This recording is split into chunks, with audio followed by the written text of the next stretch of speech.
خانقاہ مجیبیہ پھلواری شریف کے سجادہ نشین حضرت مولانا سید شاہ آیت اللہ قادری کی جانب سے پندار کو دیے گئے انٹرویو کا خلاصہ۔ امارت شرعیہ ایک شرعی تنظیم ہے۔ اس کے امیر کا انتخاب شرعی طریقے سے کیا جائے۔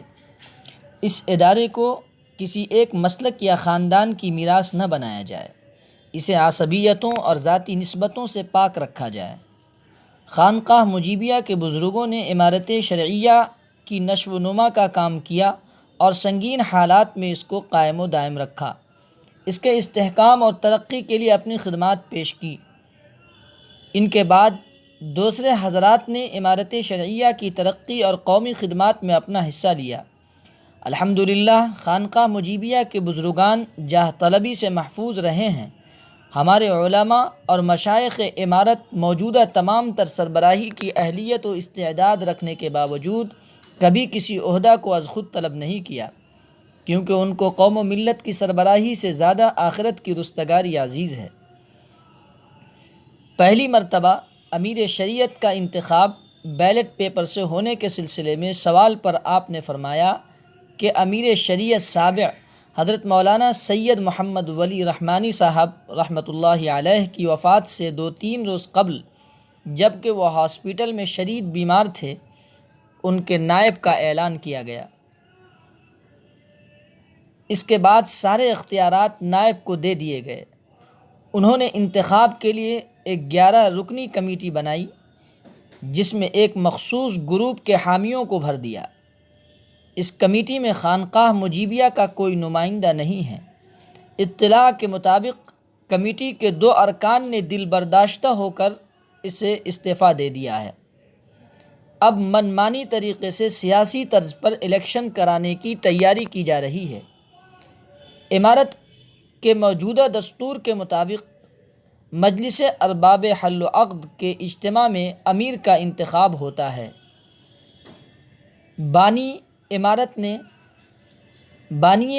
نے امارت شرعیہ کو اعلی منہاج النبوہ قائم کیا ہے۔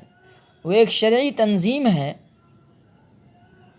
اس کے انتخاب کا شرعی طریقہ موجود ہے،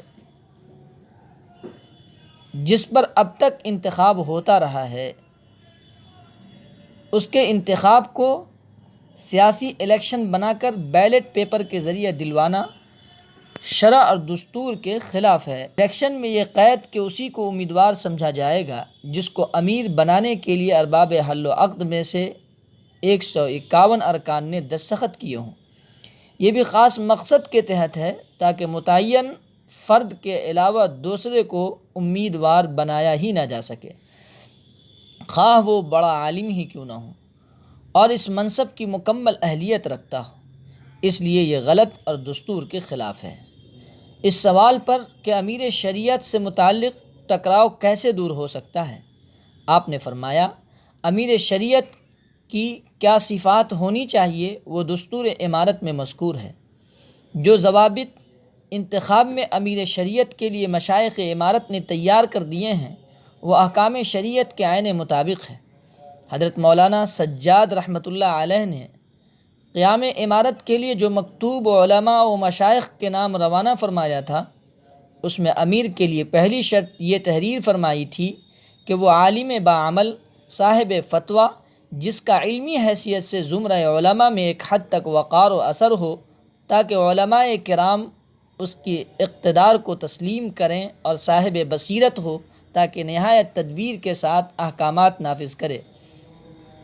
منصب امارت کے لیے یہ بنیادی شرط ہے، جو اس پر کھڑا اترے گا وہی اس عہدے کا اہل ہوگا۔ اصل میں امیر شریعت کی ایک حیثیت یہ بھی ہوتی ہے کہ قاضی کے فیصلے سے کسی فریق کو اطمینان نہیں ہو اور وہ اس میں کچھ کمی محسوس کرتا ہو تو وہ امیر شریعت کے پاس اپیل کرے گا۔ امیر شریعت خود اس پر اثر نو غور کر کے اپنا فیصلہ دیں گے یا دوسرے کسی ذمہ دار قاضی کے حوالے کریں گے۔ پچھلے امرائے شریعت کے دور میں ایسا ہوتا رہا ہے۔ اب جو خود عالم نہ ہو وہ ان معاملات کو کیا سمجھے گا اور مرافعہ پر فیصلہ کیسے کرے گا؟ اس ٹکراؤ کو دور کرنے اور امارت کو متحد رکھنے کی ایک ہی صورت ہے کہ اس غیر شرعی الیکشن کو کینسل کیا جائے اور 151 کے غیر دستوری شرط کو کالعدم کیا جائے۔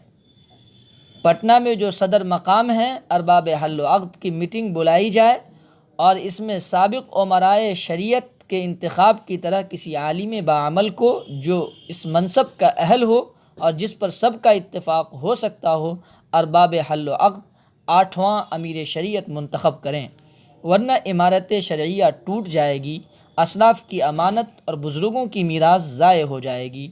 اللہ تعالیٰ اس کی حفاظت فرمائے۔ جب آپ سے پوچھا گیا کہ مولانا خالد سیف اللہ رحمانی نے پٹنہ میں بیان دیا کہ اگر انہیں اتفاق رائے سے امیر شریعت منتخب کیا گیا تو وہ ملت کو انتشار سے اور عمارت شرعیہ کو ٹوٹنے سے بچانے کے لیے یہ عہدہ قبول کر سکتے ہیں، اس پر آپ کیا کہیں گے؟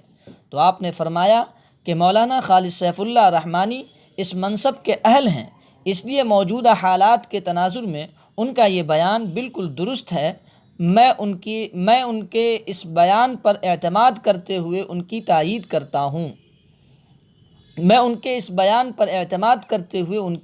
کرتا ہوں۔ اگر ارباب حل و عقد کی مجلس میں ان پر اتفاق ہو جائے تو بہت بہتر ہے، اس سے اختلاف بھی ختم ہو جائے گا اور عمارت کا نظام صحیح ہاتھوں میں رہے گا۔